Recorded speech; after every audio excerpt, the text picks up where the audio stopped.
com o tempo, né? Mas vamos lá então, pessoal, vamos dar sequenciamento. Bom, a gente conseguiu compreender, basicamente, então, que democracia tem a ver com regras e procedimentos, ok? Tem a ver, portanto, com a construção de algumas instituições e de alguns aspectos mínimos. E eu falo mínimo porque, obviamente, vai ter problemas derivados disso, né? A gente pode questionar, nem sempre as eleições são justas, nem sempre as eleições contam com igualdade de condição entre os competidores, etc. Enfim, a gente pode pensar várias coisas a partir desses temas, mas esses são os critérios mínimos. E, além disso, a gente conseguiu compreender que a democracia também é um processo de construção e difusão de alguns valores que a gente trabalhou como valores, vamos dizer assim, elementares para o funcionamento democrático. Perfeito até aí? Ou não? Agora, veja, o que eu queria mostrar para vocês, que na verdade, gente, para vocês verem como eu sou coordenado, né? Eu fui falando, e eu esqueci de passar nos slides, né? Ninguém nem percebeu que ficou congelado no primeiro slide lá atrás, né? Porque tinha, na verdade, vários outros, em que eu ia mostrando a ideia da pluralidade, chegamos ao entendimento, a política como espaço de construção, democracia, olha lá, por que democracia representativa? Olha que bonito, democracia representativa, direta Atenas, mais participativa, olha. Mas, enfim, eu queria chegar nesse dado com vocês aqui, tá certo? Meu professor, né? Sabe o que é isso? É hábito de dar, é costume de dar aula muito mais falando, dialogando com um canetão na mão do que utilizando o data show, né? Enfim, é porque, na verdade, eu gosto de utilizar o data show mais para isso aqui, ó, para mostrar dado, na verdade. Então, veja, esse aqui é um dado, e aí é um pouco para voltar ao tema do nosso debate, né? Eu iria passar o exercício hoje, Bárbara, mas eu acredito que faz amanhã. A gente faz amanhã os exercícios, tudo bem? É o professor dando uma canja, né? Falando assim, amanhã a gente faz os exercícios. A gente já faz os dois, tá bom? Pode ser? Amanhã eu abro um espaço mais. Porque o debate está tão bom, acho que está rolando bem. Então, vamos continuar no debate. É bem democrático, né? Bem democrático, né? Ou seja, mas pessoal, eu queria chamar a atenção disso daqui, ó. Isso aqui é uma pesquisa que tem alguns dados que foram divulgados. É uma pesquisa feita na Unicamp, no âmbito de um projeto temático coordenado pela professora doutora Raquel Meneghello, junto com outros pesquisadores e outros professores de outras universidades, e já faz algum tempo, em épocas eleitorais, eles medem basicamente, passa 2 meses das eleições, né? Então ocorreu as eleições, passou 2 meses, um grupo de pesquisadores sai na rua e pergunta para as pessoas aspectos relacionados ao voto, à confiança nas instituições, tanto as instituições políticas, instituições jurídicas, sindicatos, partidos, etc., enfim. Porque, na verdade, é um dos projetos que mede um pouco da qualidade da nossa democracia no Brasil. Tá? E aí eles aplicam esse questionário, e esse questionário ele é aplicado não só no Brasil, mas ele é um questionário comparativo, né? A pesquisa chama ESEB, no caso brasileiro, mas ela pertence a uma pesquisa muito maior, que compara democracias no mundo. Tudo bem? Além dessa pesquisa, que é uma pesquisa bem legal, tem outras também, para quem tiver interesse depois quiser buscar, tem uma que chama Latinobarômetro, né? Latinobarômetro, especificamente a pesquisa Barômetro das Américas, que tem a ver mais com a nossa realidade. Que é interessante por quê? Porque o Latinobarômetro compara dados de cultura política e de percepção das pessoas a respeito, né, de N aspectos políticos dentro das suas sociedades. E aqui tem os dados do ESEB que eu acho interessante, que é o seguinte, eu acho que não dá para apagar a luz, né, nem por 1 minuto, né, Bárbara? Bárbara? Dá para apagar a luz ao menos 1 minutinho, ou não? Ou vai deixar a gente no mais absoluta escuridão? Ah, por causa da filmagem, atrapalha. Desculpa, viu, pessoal da internet. Tá? Mas será que atrapalha? É para eles poderem visualizar aqui. Dá para ver os dados ou não, pessoal? Dá para ver bem pouco, né? Enfim, pessoal da internet, me desculpe, viu? Não é nada contra vocês, não, quem está assistindo. É só para a gente poder facilitar aqui a visualização. Vamos ver.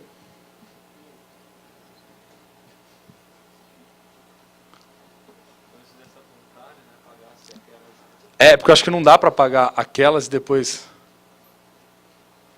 Acendeu todas. Mas, enfim. Enquanto a Bárbara tenta ali para a gente... Isso! Boa! Boa, boa, boa. Muito obrigado. Ó, agora deu até nova vida aqui, né? Para a visualização dos dados. Né? Só não vale dormir, hein, gente? Mas, ó, essa aqui é uma das questões, ó, que diz respeito às preferências do eleitor. Isso aqui é um levantamento... Então, opa! Esse aqui, então, foi o levantamento nacional, com mais de 3.000 eleitores, que é o que correspondia à amostra da pesquisa, tá? Sobre adesão à democracia no ano de 2014. Então, ou seja, 2 meses após às eleições, um grupo de pesquisadores vai às ruas e faz perguntas para as pessoas, né, relacionadas à memória do voto, relacionada à percepção sobre as instituições, etc.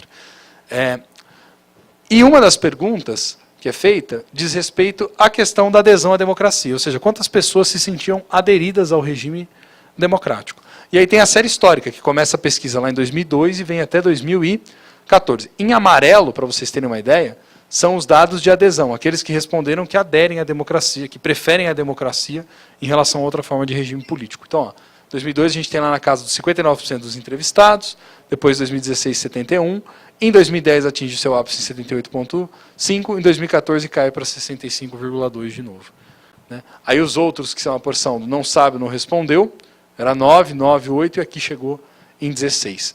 E aqueles que tanto faz, 15, 6, 5 e 8. Ou seja, de maneira geral, o que a gente pôde perceber? Né? Só olhando essa série histórica aqui, nesse dado. E óbvio que esse dado aqui, ele carece de muito melhor interpretação e muito melhor análise. Não é isso que eu vou fazer necessariamente agora, mas é só mais para levantar pontos para a gente poder questionar e pensar.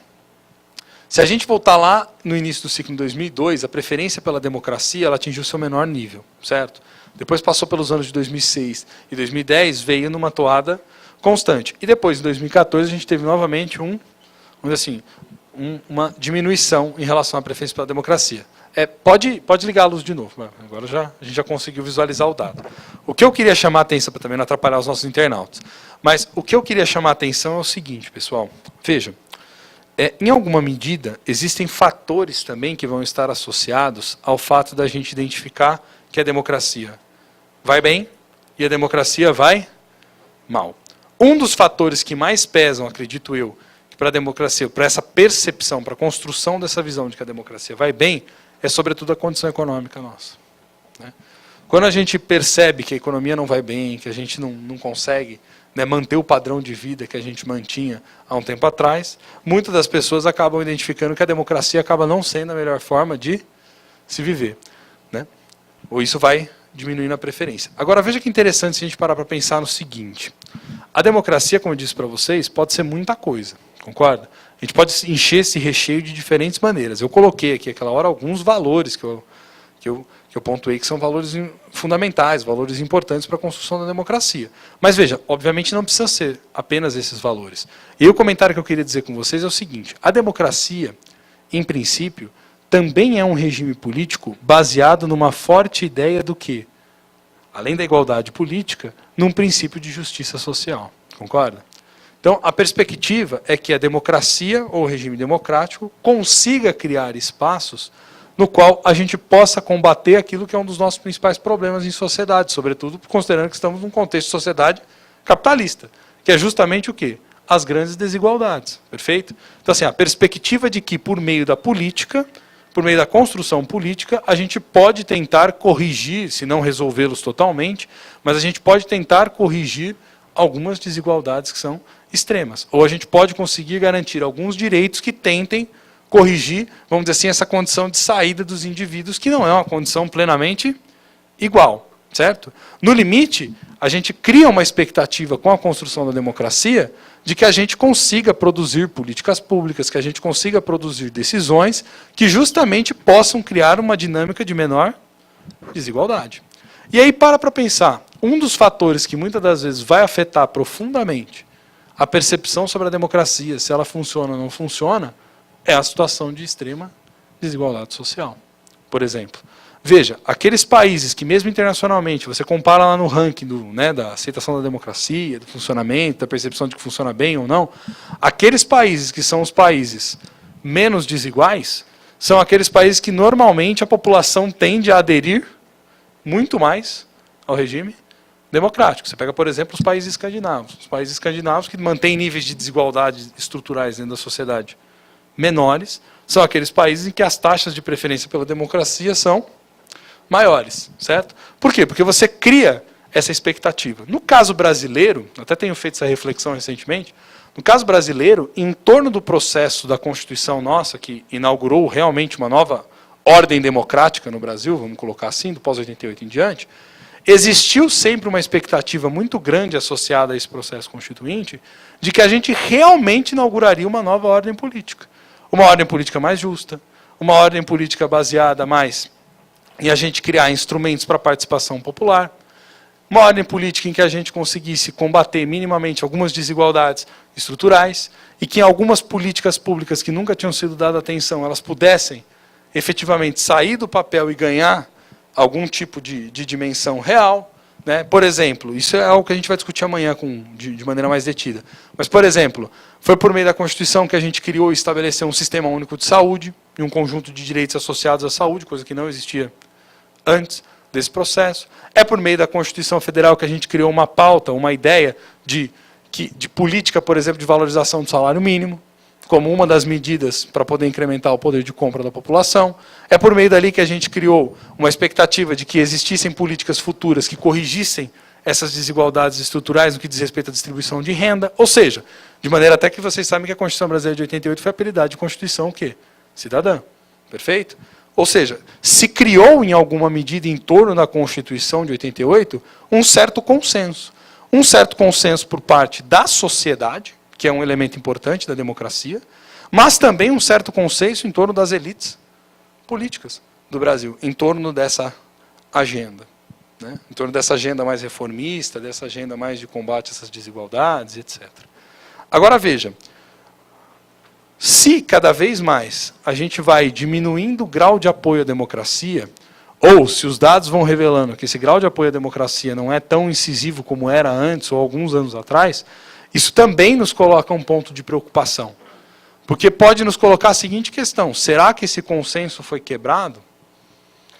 Ou será que a política realmente, cada vez mais, vai ser vista como um espaço no qual não é possível se resolver mais esses problemas? Entende?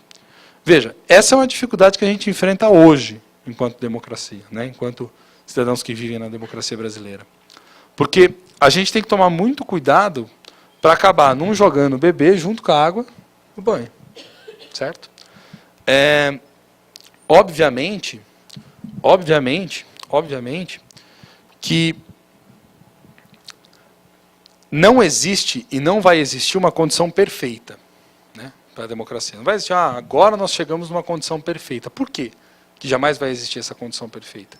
Porque, na verdade, se a gente parar para pensar, a democracia, assim como que a gente vai ver amanhã a cidadania, elas são conceitos insaturados. O que são conceitos insaturados? O que é uma coisa insaturada? É aquilo que não está pronto. A gente vai sempre construindo e reconstruindo dentro da sociedade. Perfeito? A gente pode colocar mais caldo, a gente pode colocar mais recheio dentro da democracia? Pode. A gente pode criar outros critérios de participação, de ampliação, de aprofundamento da participação política? Pode. A gente pode construir um outro tipo de relação política entre cidadãos e partidos políticos, como uma maneira de vitalizar a democracia? Pode. A gente pode utilizar as redes sociais, por exemplo, como um novo espaço de participação, ou tentar converter isso num novo espaço de diálogo, uma ferramenta de construção de decisões coletivas? Pode. Dá para fazer isso? Dá. É fácil? Não. Essa é a grande dificuldade. Coloca a sua questão e aí depois eu vou retomar aquelas questões que foram feitas antes para poder responder e finalizar. Só vem aqui no microfone. Deixa eu ver se eu consigo chegar aí. Eu tenho sempre medo de derrubar o microfone. Licença. Essa qualidade da democracia, ela não estaria devidamente ligada à qualidade da educação? Claro, boa pergunta. Boa. Tem uma vinculação, porque para pensar, se a gente também... Né, e aí até uma questão que a gente pode parar para pensar assim, na escola a gente aprende português, matemática, né, física, química e tal, tudo bem, obviamente tem a sua importância. Mas a gente não aprende nada, né, sobre imposto, muitas das vezes. A gente não aprende sobre coisas mais práticas do dia a dia, da vida que a gente gostaria de saber. A gente não aprende sobre política, muitas das vezes, né, sobre esses aspectos mais práticos. Claro, a gente... Há uma... Veja, educação política não tem a ver, né, para a gente também não confundir os termos, educação política não tem a ver com escolarização formal. Esse é um ponto importante. Educação política é uma preocupação que está presente também na cabeça de várias pessoas que já refletiram sobre organização política.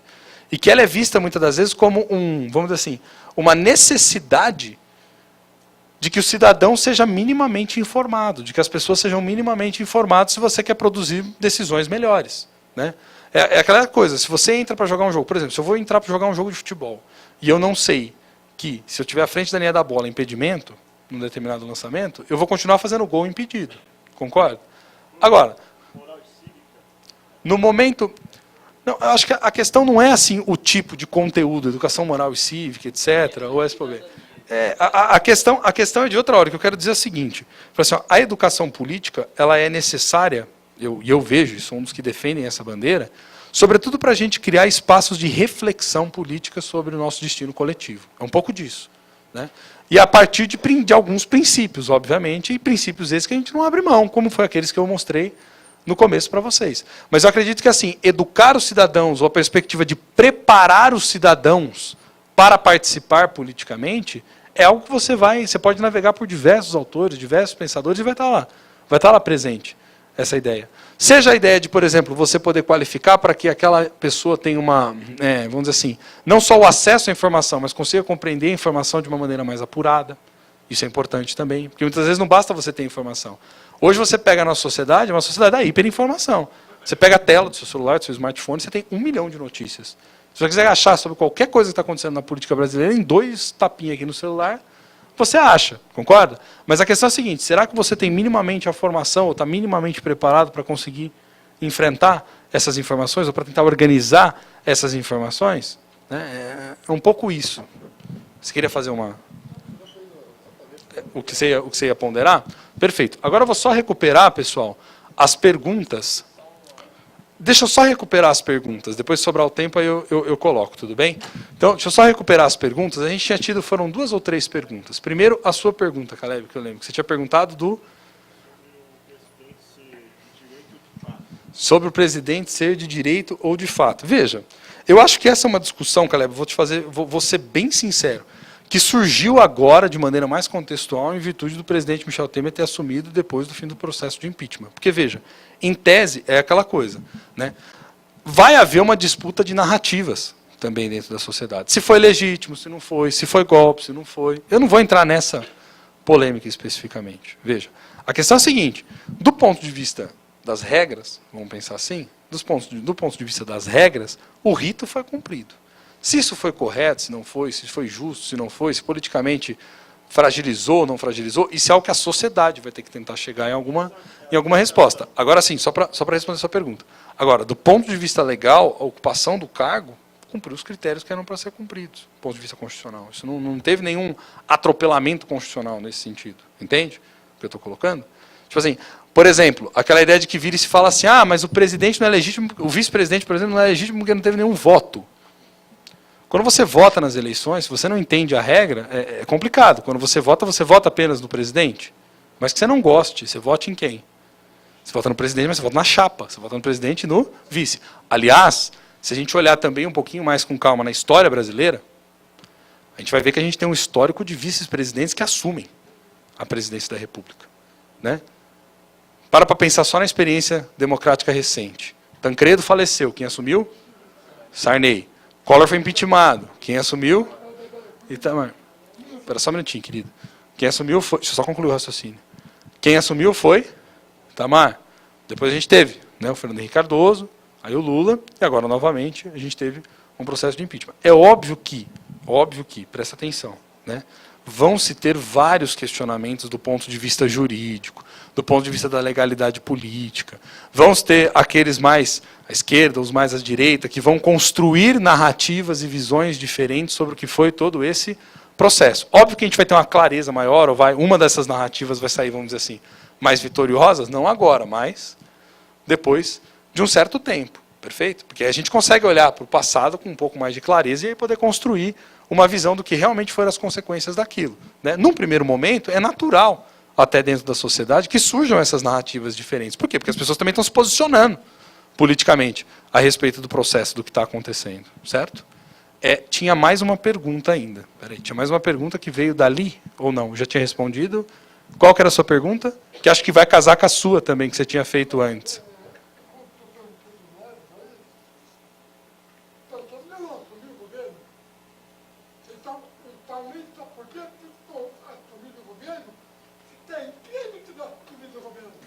Sim, mas aí assim, peraí, não vamos entrar nessa outra polêmica, senão a gente só vai abrir um caixinho e não consegue fechar no curso de hoje. Ainda tem a sua outra pergunta, ainda que você tinha feito no outro bloco. A sua pergunta tinha sido aquela hora sobre coalizão, foi isso?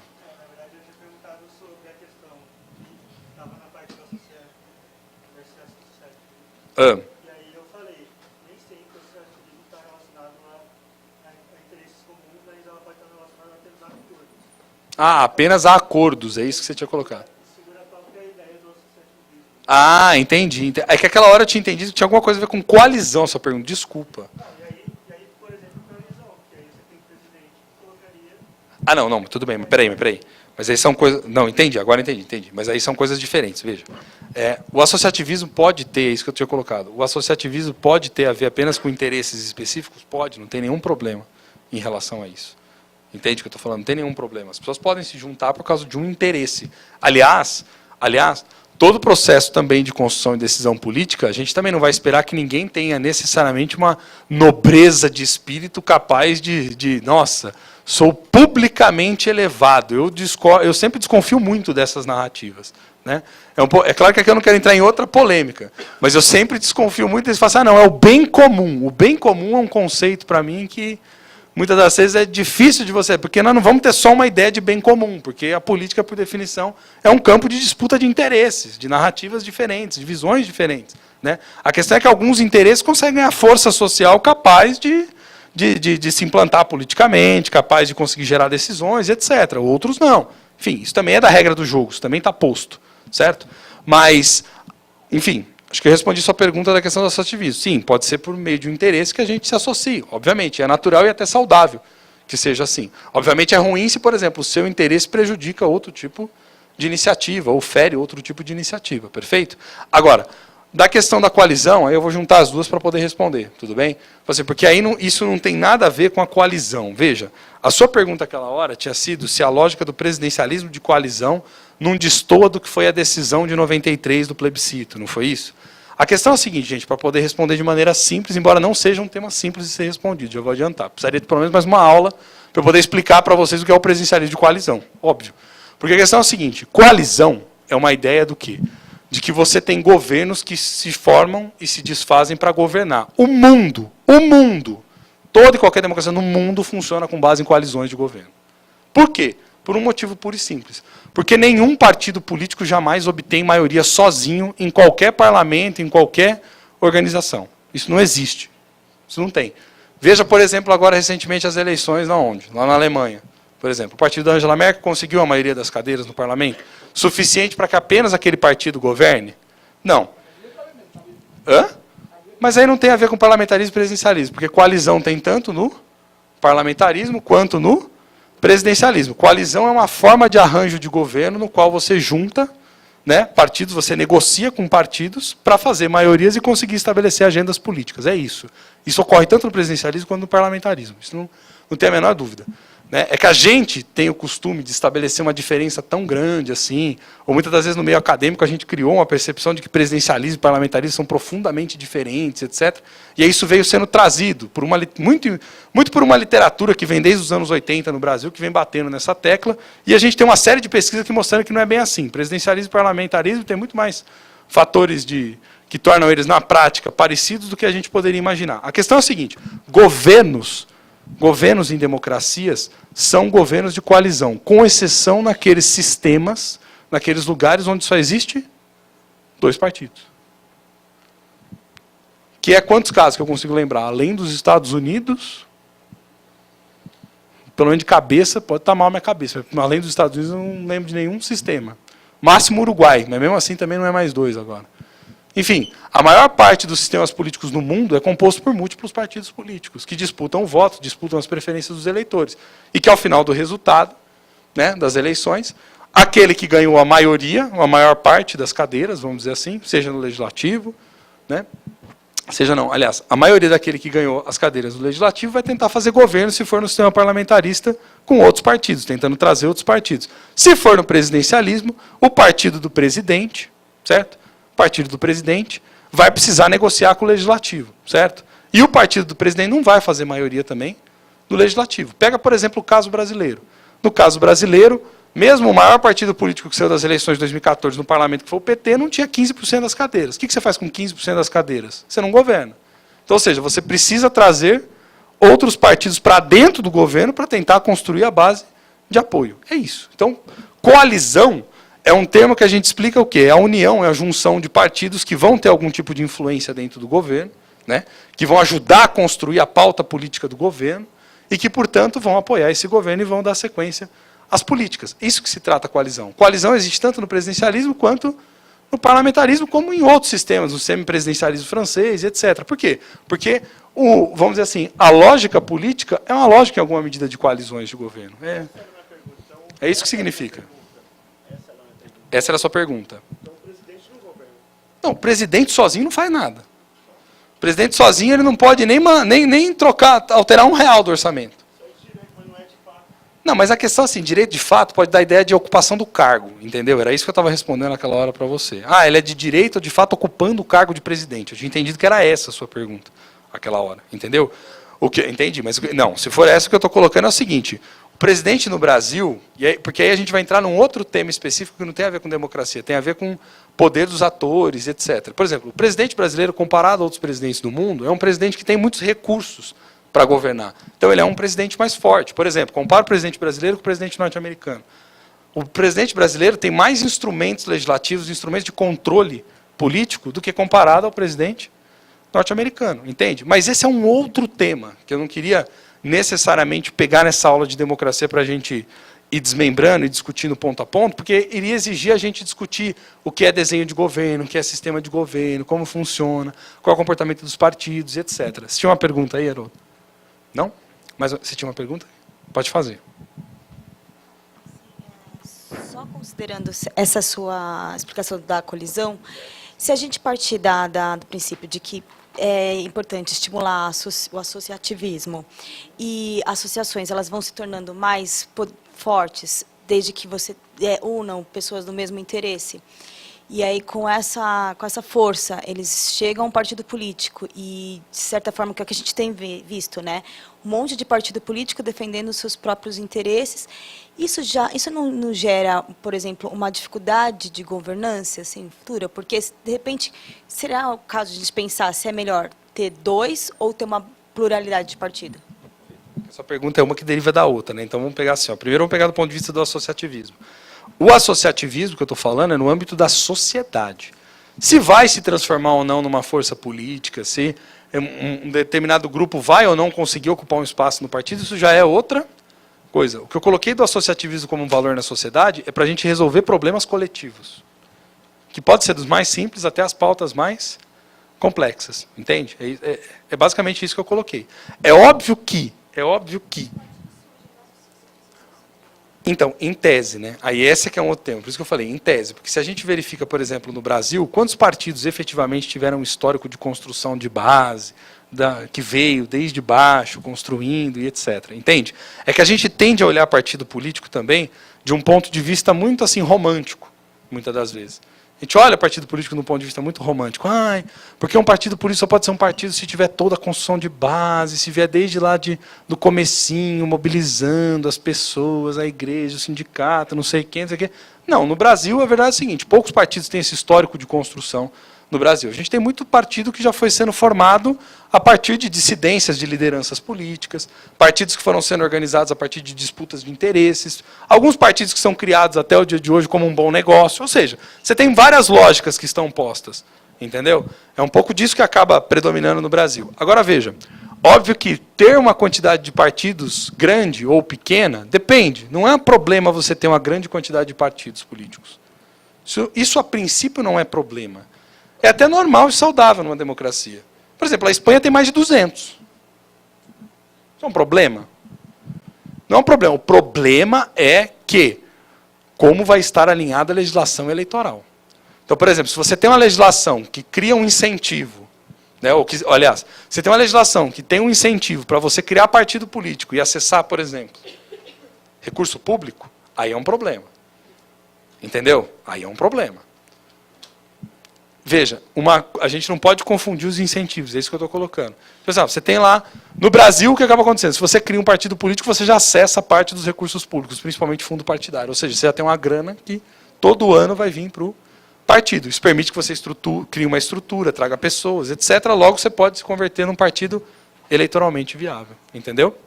Pessoal, em virtude do horário que eu estou vendo também com o pessoal, para a gente também não avançar, amanhã eu vou estar aqui de novo. Se tiver alguma outra pergunta, a gente coloca. Espero que minimamente ter respeitado a ordem das perguntas e ter respondido minimamente as questões de vocês. Quero agradecer muito a presença de quem ficou até agora, tá certo? Espero que o curso tenha servido aí nesse primeiro encontro para a gente despertar a consciência, uma discussão mais ampla sobre democracia no Brasil. Eu não quis fazer uma fala muito específica, mas preferi uma fala mais ampla para a gente montar um panorama da condição da nossa democracia. Amanhã a gente vai tratar de um tema mais específico que impacta na democracia, que é justamente o que é ser cidadão e o processo de construção da cidadania no Brasil. Perfeito? Então, um abraço para vocês e um abraço para todos que nos acompanharam na internet.